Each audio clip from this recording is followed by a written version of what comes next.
नमस्कार साथियों, आज हम लोग हार जीत से संबंधित कुछ महत्वपूर्ण ऑब्जेक्टिव प्रश्नों का हल करने जा रहे हैं।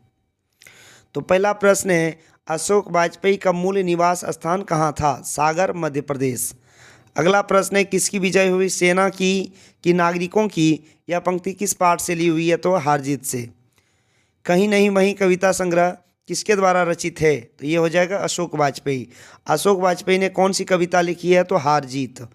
अगला प्रश्न है, अशोक वाजपेयी की मां का क्या नाम था? श्यामला देवी। अगला प्रश्न है, अशोक वाजपेयी का जन्म स्थान कहाँ है? तो सागर, मध्य प्रदेश। हारजीत कविता वाजपेयी के किस कविता से ली गई है? तो इसका हो जाएगा कहीं नहीं वहीं से लिया गया। इसको हारजीत को किस कविता से लिया गया? कहीं नहीं वहीं से। अशोक वाजपेयी ने किस विश्वविद्यालय से बीए किया? तो इसका हो जाएगा सागर विश्वविद्यालय, सागर। कहाँ से जी? सागर विश्वविद्यालय, सागर। अगला प्रश्न है, अशोक वाजपेयी ने किस कॉलेज से एमए किया था? तो इसका हो जाएगा सेंट स्टीफेंस कॉलेज, दिल्ली। अगला प्रश्न है जी, हार जीत शीर्षक कविता किस प्रकार की रचना है? तो यह है एक गद्य कविता। कैसी कविता है? गद्य कविता। अशोक वाजपेयी किस विश्वविद्यालय के कुलपति रह चुके हैं? तो वह किस विश्वविद्यालय के कुलपति रह चुके हैं? तो महात्मा गांधी अंतर्राष्ट्रीय हिंदी विश्वविद्यालय के।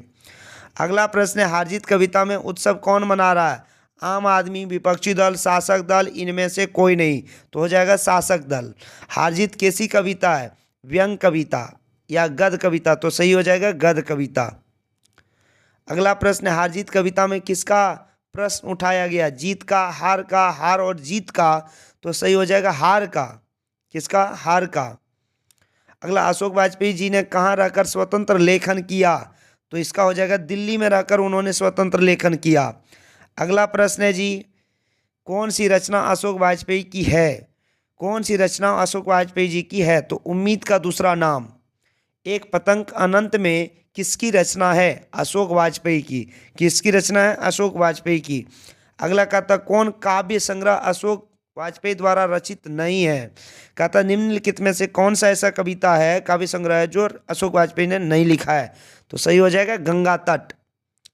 तत्पुरुष किसकी रचना है? तो ये भी हो जाएगा अशोक वाजपेयी की। तत्पुरुष किसकी रचना हो जाएगी? अशोक वाजपेयी की। इबारत से गिरी मात्राएं शीर्षक कविता संग्रह किसकी रचना है? ये भी हो जाएगा अशोक वाजपेयी की। वे उत्सव मना रहे, इसमें वे किसके लिए आया हुआ है? मतलब यहाँ नागरिकों के लिए आया हुआ है। वे उत्सव मना रहे हैं। ठीक है। कहता, मशक वाला क्या कर रहा था? तो सड़क सींच रहा था। मशक वाला क्या कर रहा था? सड़क। लेकिन उसका बात कोई नहीं सुन रहा था। अशोक वाजपेयी का जन्म कब हुआ था? तो अशोक वाजपेयी का जन्म हुआ था 16 जनवरी 1941 को। अशोक वाजपेयी के पिताजी का क्या नाम था? परमानंद वाजपेयी। क्या नाम था? परमानंद वाजपेयी। अगला प्रश्न है जी, कहता, कौन सी कृति अशोक वाजपेयी की नहीं है? तो इसमें सही हो जाएगा कोणार्क। कौन सी कृति अशोक वाजपेयी जी की है? तो इसमें हो जाएगा कवि कह गया है। कवि कह गया है। अगला कहता, हारजीत कविता के रचयिता कौन है? अशोक वाजपेयी। अशोक वाजपेयी ने किस पत्रिका का संपादन किया था? राष्ट्रवाणी का, हुंकार का, युद्ध धर्म का और पूर्वग्रह का या पूर्वग्रह का? तो सही हो जाएगा पूर्वग्रह का। घास में दुबका आकाश किसकी रचना? अशोक वाजपेयी की। अशोक वाजपेयी किस काल के कवि हैं? तो यह आधुनिक काल के कवि हैं। किस काल के कवि हैं? आधुनिक काल के। ठीक है। Thank you for watching this video. Please subscribe this channel and like the video.